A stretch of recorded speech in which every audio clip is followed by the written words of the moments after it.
Lurkers explores the dark side of the online world. It contains adult themes and disturbing content for mature audiences only.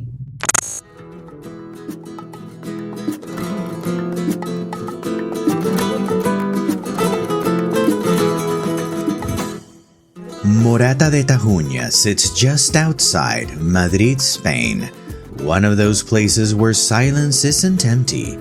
It's informative, because in towns like this, you don't need a headline to know something's wrong. You just need routines. A shutter that stays closed too long, a light that never clicks on at dusk, and people who start taking the long way home, just to make sure their neighbors are still there. The three who always move together, who suddenly were not moving at all.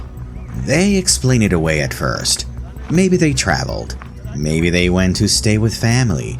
Maybe they're just keeping to themselves. But the days keep stacking, and then the absence stops being curiosity and becomes a pressure. So people raise the alarm. They tell authorities they haven't seen them. Not in weeks. Morata's Policía Local arrives first, then the Guardia Civil. They move in. Measured. Procedural. They knock. No answer. So they work the entry through the patio. And finally, the door gives and the seal breaks. The first thing that hits them isn't a sound. It's the air. Stale, bottled up, and then a terrible odor, all at once, like the house has been holding its breath, and finally lets it go.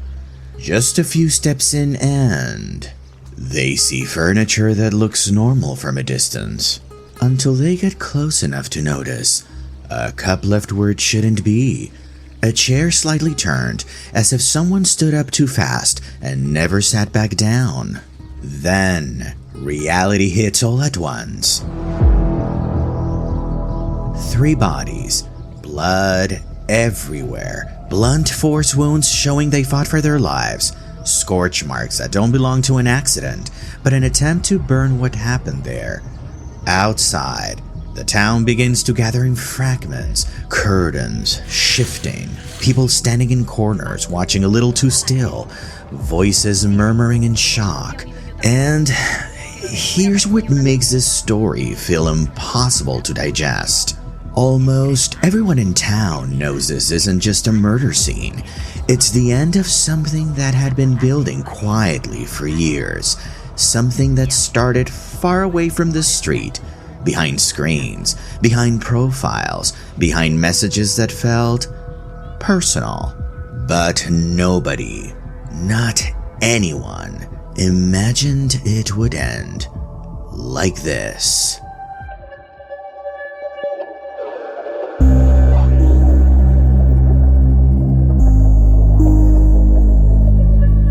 In a world where connection is effortless, every click feels safe, but online, trust can be deceiving.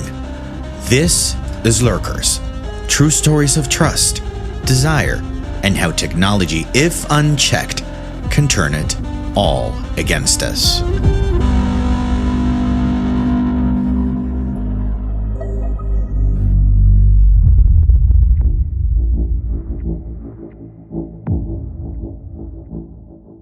Hey friends, welcome back. Part of today's episode title is The Spell and the Debt, and there's a reason. It's another rough one. You're going to hear themes we've covered before on Lurkers: fraud, manipulation, the slow pull of an online lie. But this time, it ends with violence and death in ways you won't expect. A timeline that will make you think it's fictional. But as we all know, reality can surpass fiction, because this story isn't just about a crime scene. It's about belief. Belief is one of the most human things we do. We believe in love. We believe in goodness. We believe in God. We believe in signs and second chances. And most of the time, belief is what keeps us alive. But online, belief can be harvested. It can be shaped into a routine, a ritual, a dependency, until the thing you're believing in starts charging you for it. And this is why our first timeline is called The Spell. And here's where we'll start. But before we do, really quick, if you're listening and this matters to you, follow Lurkers. A rating or review helps more than you think. And if you know someone, especially an older relative, who lives on Facebook, share this with them, not to scare them. That's not our goal here. Just to give them a layer of awareness. Alright, let's go back to Morata de Tajuña.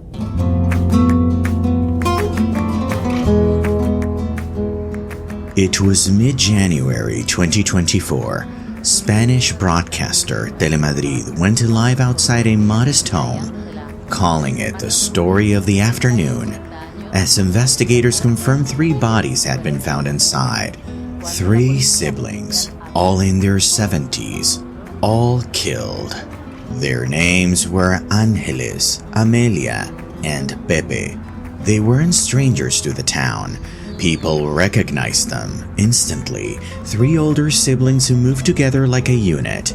They were originally from Madrid, but they'd built a quieter life here. Familiar streets, simple routines, the kind of life that feels small until something tears it open. But what made Morata feel even colder is what Spanish news outlets would later capture in a single line.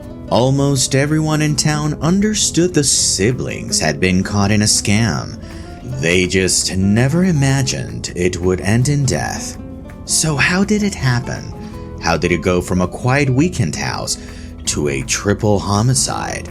To answer that, we have to rewind, away from police tape, away from headlines, back to something that looked harmless: a screen.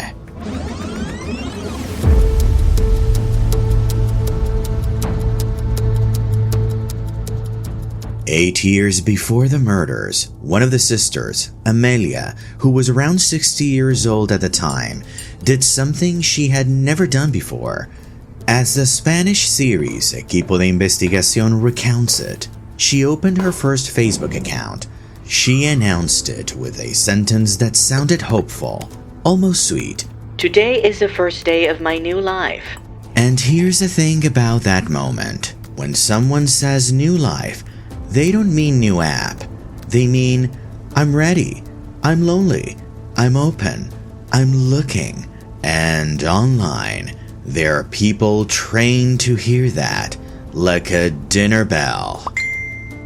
Not long after Amelia stepped onto Facebook, a man appeared.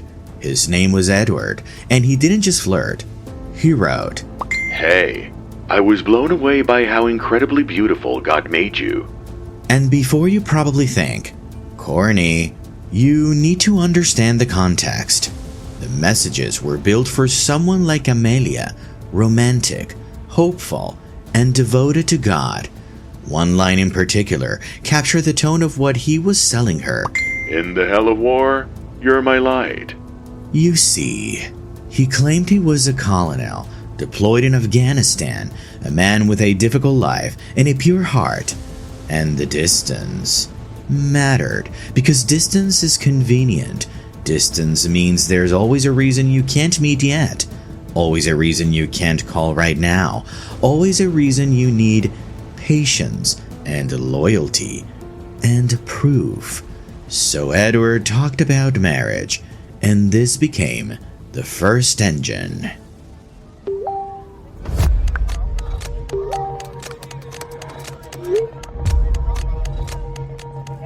In the beginning, that's all it was. Words, routine, a little glow in the day. But then the story shifted.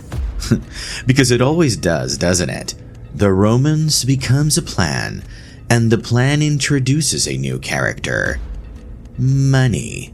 Edward told Amelia something that turned her hope into a countdown. He said there was an inheritance, a fortune waiting for him, around 7 million euros, and he said it would seal their love. A friend of Amelia and his mother said she would check her La Caixa account, one of Spain's major banks, constantly, day after day, watching for money that never arrived.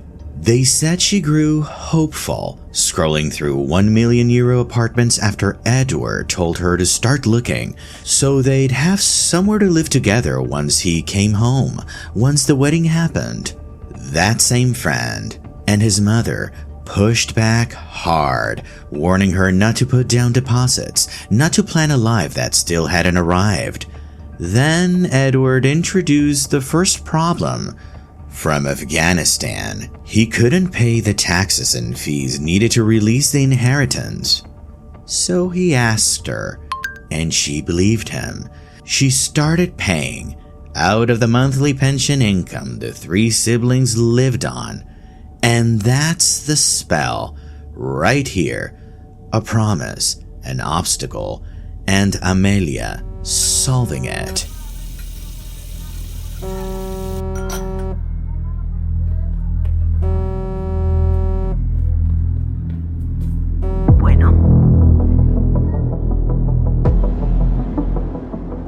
Edward's lies didn't escalate like a cliff. They escalated like a calendar, and the first big twist came. It landed on Christmas Eve on a call. Hello, Amelia. Mr. Edward has had an accident with a helicopter. A new voice said Edward's helicopter had been shot, that there were injuries, that Edward was in the hospital, and then he introduced himself. By the way, I'm Michael, Edward's assistant. Michael didn't just keep the story going with Amelia. He opened a second thread. He brought up Angeles, Amelia's sister, and then the line that shifted everything. I saw your sister Angeles, and I'm captivated by her beauty. And it worked. Angeles fell in love with Michael. He asked for 35,000 euros for a helicopter to get Edward out. Amelia moved money through Correos, Spain's postal service, basically their USPS, because you can send cash transfers from the counter. Soon, she hit hard limits, 3,000 euros per person per day. But Amelia's solution wasn't to stop. She used other people, different post offices, and when someone hesitated, her story adjusted in real time. One neighbor later described how Amelia asked her to help send money, framing it as something legitimate, an NGO, trying to make it sound clean and harmless, and the neighbor said she felt it immediately. I was afraid it would bring me trouble. I told her, I'm not signing anything. Still, Amelia kept asking neighbors anyway, turning them into extra senders, money mules, because no, didn't register as a warning, just another obstacle between her and the promises she thought were waiting. But it wasn't enough. Pressure didn't ease. It shifted into something more irreversible. Before they moved to Morata, the siblings had lived in the same Madrid neighborhood for decades, an apartment inherited from their parents, and that apartment became cash fast. Even the buyer described a rushed sale, pressure to move quickly, so quickly the bank called it a very good offer.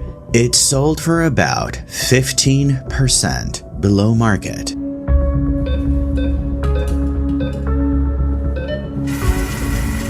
And you want to know what makes this spell even more chilling? It's that it wasn't only neighbors getting pulled in. Once they moved to Morata, people described the sisters knocking on doors around town, asking for loans. Everyone from a woman who had just lost her mother to the local bar owner.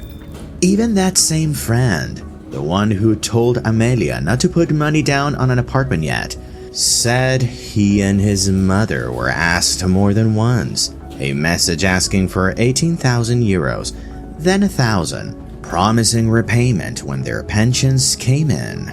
Then 500 more, and it came with a story. Edward's generals were supposedly ready to fly in with the inheritance payout. But the landing had a problem, and they needed one last fee. They went as far to claim Spain's Prime Minister Pedro Sanchez had written to them that the inheritance funds were at Barajas Airport and it wouldn't be released until the €500 fee was paid. Yes, stay with me, my friends. I know it's painful, and it can sound like fiction, but I promise you it isn't. Remember, we're here to look straight at the power of belief, because that's what this story is really about. How dangerous the spell can be. By then, they had poured nearly €500,000 into a promise that never existed.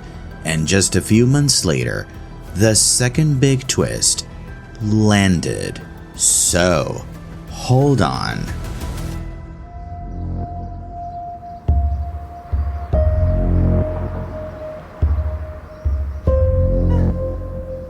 The sisters were told online that Michael, Angeles' boyfriend, had died. Angeles was distraught. In her eyes, she had lost her husband. And then came the next selling line. As Michael's widow, Angeles would inherit property. Angeles showed friends images on her phone, huge houses, chalets, even hotels in New York. Proof to her that the money was real. But the inheritance came with conditions, more paperwork, more delays, and guess what else? More fees.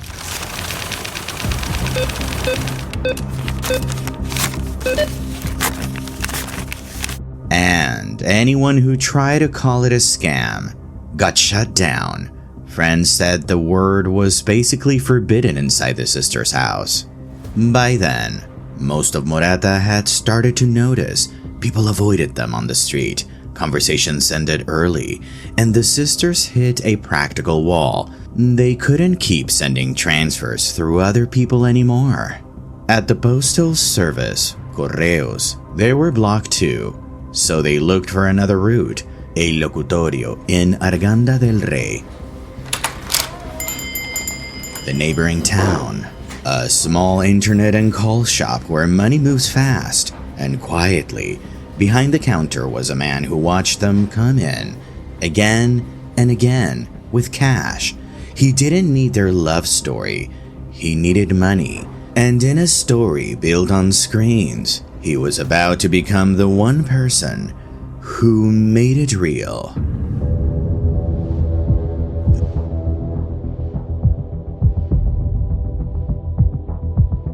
This is the second half of the title in this episode. The debt, because once money is owed to someone real and nearby, belief stops floating. It gets heavy. His name was Dilawar, a Pakistani man running a locutorio outside Morata in Arganda, the kind of small shop where people make calls, use computers, and send money. The sisters were in there constantly, always with cash, always sending it out. At some point, they asked Dilawar for a loan, €30,000, and they promised he would get back 60,000, a doubling, the kind of number that sounds like a sure thing when you've been watching people send money all day and you're barely keeping your own business afloat. But Dilawar didn't have €30,000, so he borrowed it from his own community. It's called Hawala, an informal lending and transfer network used in many immigrant communities, built on trust and pressure. People front money and expect it back fast, often with very high interest. And if you don't repay, you don't just owe one lender, you owe everyone connected to that circle. Dilawar ran that locutorio for 2 years, and then, in 2022, he closed it, and people around him noticed things unraveling. A nearby shop owner described him as someone who wasn't doing well, obsessive, tormented, someone who said he heard voices. That same shop owner said she even put a latch on her own door. And there was also a simple human reason underneath it all. His goal was to bring his wife and young children from Pakistan to Spain. That was the plan. That was the future he kept working toward. But time passed, and the sisters didn't pay him back.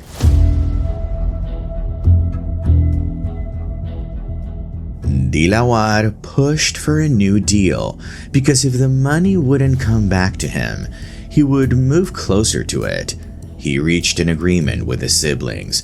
He would live in their house in Morata. It was a large home. They gave him the upper floor, the second story, so he could stay there. And to the people in town, it looked like the sisters had finally brought the boyfriend home. By September 2022, the spell between Amelia and Edward was still running. But their new debt was in the house with them. About a month after a friend warned them about this arrangement, the situation detonated. Inside the house, a serious argument broke out about the loans, about the pressure, about repayment. Dilawar hit Amelia 3 times in the head with a hammer, knocking her to the ground and then hit her. She suffered a significant head injury. Police were called, and when they arrived, Dilawar was calm. He admitted what he'd done, and the message was simple. He wanted his money back.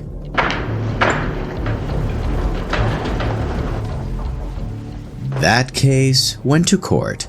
Don't get ahead. This is nowhere near the end. Dilawar was sentenced to 2 years in prison for assault-related injuries. He was given a restraining order. He couldn't come within 500 meters of Amelia, and he was ordered to pay 2,900 euros in compensation. But brace yourselves. Here's a detail that matters for what's coming next. Even after that, even after the hammer, even after the police, even after the sentence, the sisters still didn't let go of the scam. Belief is powerful, isn't it? When officers tried to tell them it was a con, their response stayed locked in place. No, you'll see. In a few days you'll see. The money will be here. And while Dilawar served his time, the spell kept texting. Because now the story had 2 forces pulling on the same house. A scam that would not end, and a debt that had already turned violent. After Dilawar became very real, and he went to prison, a new message landed with a new fix. Edward told the sisters that in a few days, a woman was coming to Spain, the director of the bank in the US where Edward's money supposedly sat. They said she was having problems with the money and she needed help traveling. 3,000 euros, so they sold their last remaining asset. The house in Morata de Tajuña, but they did it in a life estate style deal, meaning they sold the ownership, but kept the right to live there for the rest of their lives. They needed money fast, and this was the fastest way. But Dilawar's timeline kept moving too. While he was in prison for the 2022 assault, he was described as a model prisoner, and after 7 months, he was out. Even though during that time, he had killed his cellmate. He returned to Araganda with no job and a 30,000 euro debt still hanging over him. He ended up in a casa ocupa, a squatted house, an empty property occupied without permission, where neighbors described 5 or 6 people living inside. He asked another Pakistani man for help, someone connected to another locutorio. That friend later said Dilawar needed work and needed someone to help him meet court conditions, proof of employment, and a required check-in every 15 days. That same friend would later describe Dilawar as nervous, like he couldn't switch his mind off, and he said he understood why. Dilawar had loaned money to Amelia and other women, and they weren't paying him back. Meanwhile, he still had to repay the people he'd borrowed from. And then came December 17, 2023.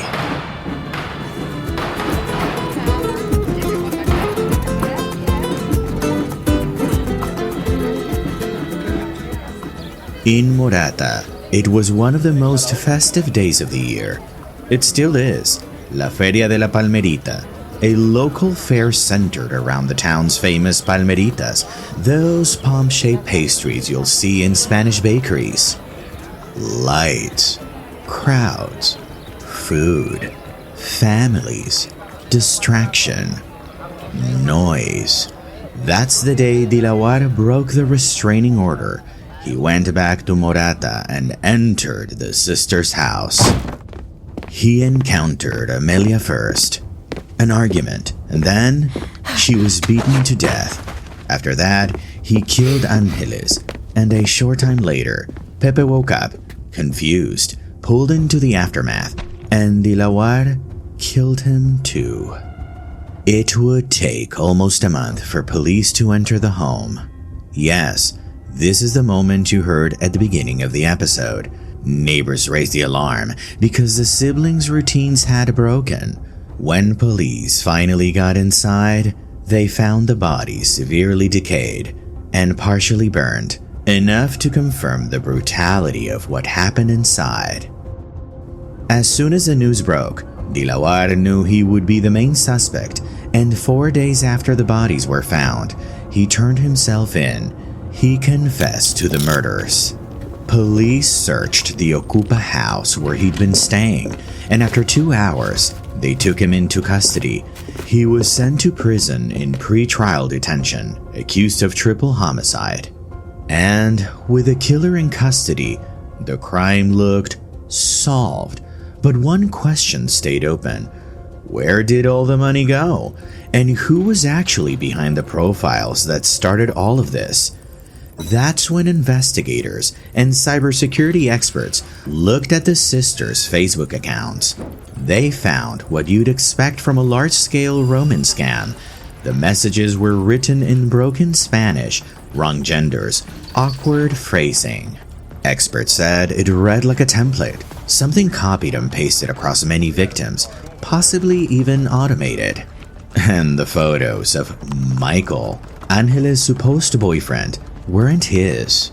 They were stolen from a Catholic deacon in Pasadena, California, and he'd had his images stolen before. Also, Edward's photos, Amelia's supposed boyfriend, were stolen from Wesley Clark, a former NATO commander, retired U.S. general, and even a U.S. presidential candidate in 2004.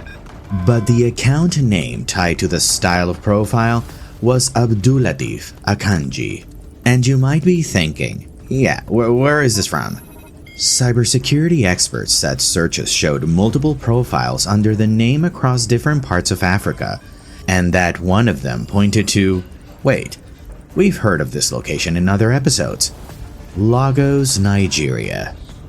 So that's the collision, a long-distance Roman scam, a spell, likely run from thousands of miles away, and a local debt collector, the Debt, right there in Morata de Tajuña, two forces pulling on the same three siblings until belief became debt, and debt became murder.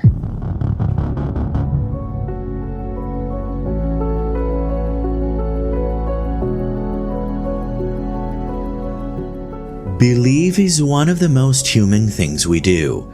It's how we get through grief, how we survive loneliness, how we wake up and try again when life has taken too much. Belief can build families, build communities, build a future. But belief, unchecked, can also become a tunnel, and inside that tunnel, the rules change. The red flags stop looking red. The warning starts sounding like negativity, and every new problem starts to feel like a test you're supposed to pass to earn the ending you've already pictured.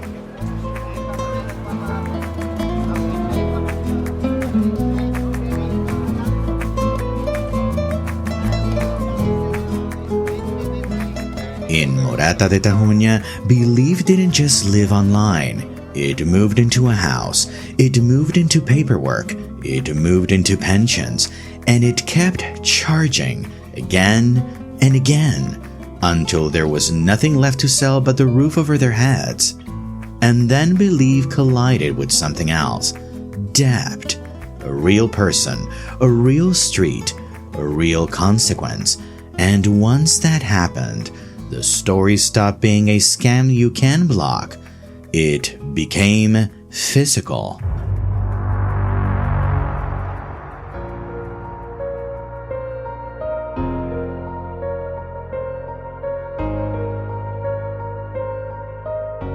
There's another layer here that's uncomfortable, and we're not going to dodge it, because this wasn't only a story of people being lied to, it was also a story of what those lies can make people do. When the money ran out, it didn't stop. It spread. Neighborhoods, friends, people in town were asked, pressured, pulled into it over and over because the sisters were so deep inside the belief that no stopped sounding like protection. This story shows how belief can distort judgment so completely that the line between victim and perpetrator gets blurred until everybody around you is paying for it too. And that's what makes this case so hard to sit with, because it isn't clean, it isn't good people versus bad people. It's a slow, human unraveling, powered by hope, exploited by strangers, and then finished by someone close enough to knock on the door. So what do we do with a story like this? We don't just call it crazy. We don't just laugh at the details. We don't treat it like a deadline that happened somewhere far away. We can only take the lesson seriously because a mechanism is everywhere. If someone you love is living inside an online story that keeps changing, if there is always a new emergency, a new fee, a new deadline, if the relationship only moves forward when money moves first, that isn't love. That's leverage. And if you hear yourself thinking, just this one last payment, and then it's over, that's not a finish line. That's the spell. Tightening. Stay aware, stay present, stay safe. Remember, my friends, if this episode made you think of someone, an older relative perhaps, a friend, anyone who lives online, please share it with them, not to freak them out, just to give them a better sense of awareness. And if you want to help lurkers grow, the simplest thing you can do is follow the show wherever you're listening. A rating or review helps us reach the people who actually need it. This episode of Lurkers was written and developed by me, Frank Battiston. Research by Christy Bowman. Production and sound design by Daniel Erdenevia. Thank you for listening.